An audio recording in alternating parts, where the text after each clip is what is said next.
Sou peregrino aqui, em terra estranha estou, no reino. Bem-vindo ao podcast Estrangeiros e Peregrinos. A mensagem de hoje será apresentada por Dennis Allen.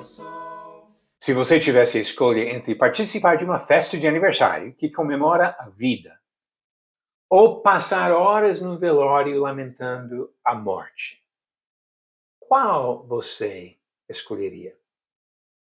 O velório e o cemitério são entre os lugares mais tristes na experiência humana.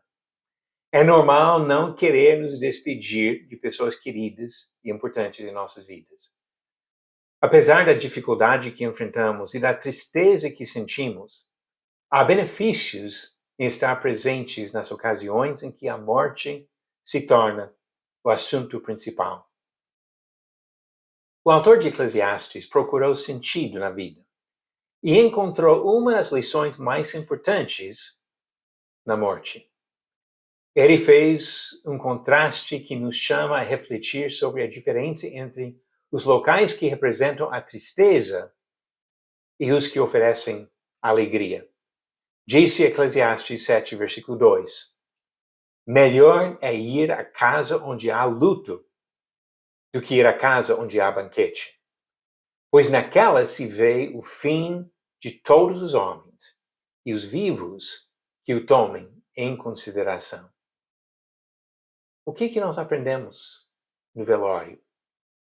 Primeiro, aprendemos a pensar sobre o fim desta vida. É comum fazer de tudo para adiar a morte. Procuramos conselhos médicos sobre alimentação, exercício, vitaminas. Ouvimos orientações sobre segurança no trânsito e no trabalho.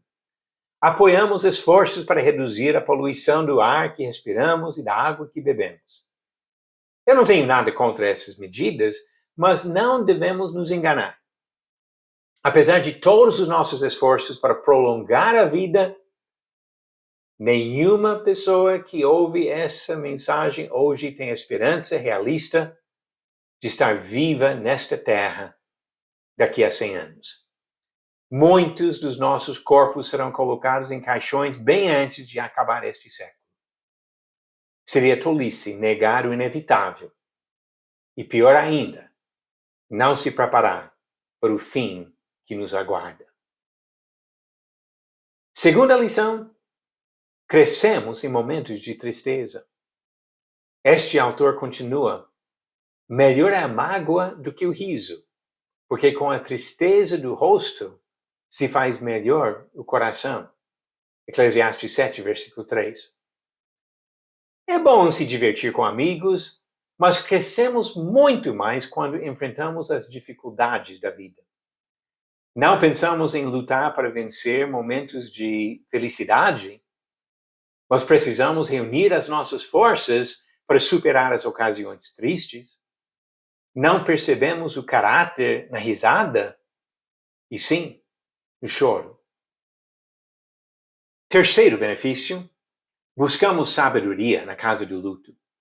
Fugir do luto ou negar sua mensagem real seria cauterizar a mente para não encarar o inevitável. Aquele que se acha invencível se engana para seu próprio dano.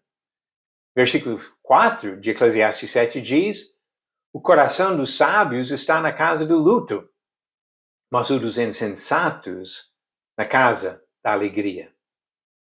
O velório não é divertido, mas pode ser bem edificante quando nós mostramos uma atitude de disposição de aprender as suas lições. Quarta lição importante do velório: é melhor terminar do que só começar. Diz, versículo 8 de Eclesiastes 7, melhor é o fim das coisas do que o seu princípio. Melhor é o paciente do que o arrogante. Se chegarmos ao fim da vida em comunhão com Deus e com a expectativa de repousar eternamente na sua graça, realmente será melhor do que o começo da vida. Mas há outras aplicações deste princípio. É fácil planejar e projetar, mas nenhum trabalho compensa se não chegar à execução. Prêmios são reservados para aqueles que completam as corridas. Diplomas para os alunos que terminam seus cursos. E a coroa da justiça está guardada para os discípulos fiéis que completam sua carreira em Cristo. Paulo falou sobre isso em 2 Timóteo 4, versículos 6 a 8. E a quinta lição, todos nós caminhamos para um destino final após a vida aqui. A perspectiva bíblica é linear, não circular. A vida aqui não é um de muitos ciclos no processo de reencarnação, como ensinam algumas religiões. A vida nesta terra caminha para um destino. O apóstolo Paulo escreveu: porque importa que todos nós compareçamos perante o tribunal de Cristo, para que cada um receba segundo o bem ou o mal que tiver feito por meio do corpo. 2 Coríntios 5, versículo 10. Paulo não falou de um efeito cumulativo depois de ocupar diversos corpos, mas de uma vida aqui, em um só corpo, antes de chegar ao julgamento final. Seja sábio. Aproveite esta vida, sua oportunidade única para se preparar para a eternidade. Agora vamos para nossas perguntas bíblicas. A pergunta de ontem: qual lista importante foi revelada no Monte Sinai? Alternativas: A, os 10 mandamentos; B, as 12 maldições; C, as bem-aventuranças; ou D, o fruto do Espírito. A resposta certa vem de Êxodo capítulo 20, os 10 mandamentos.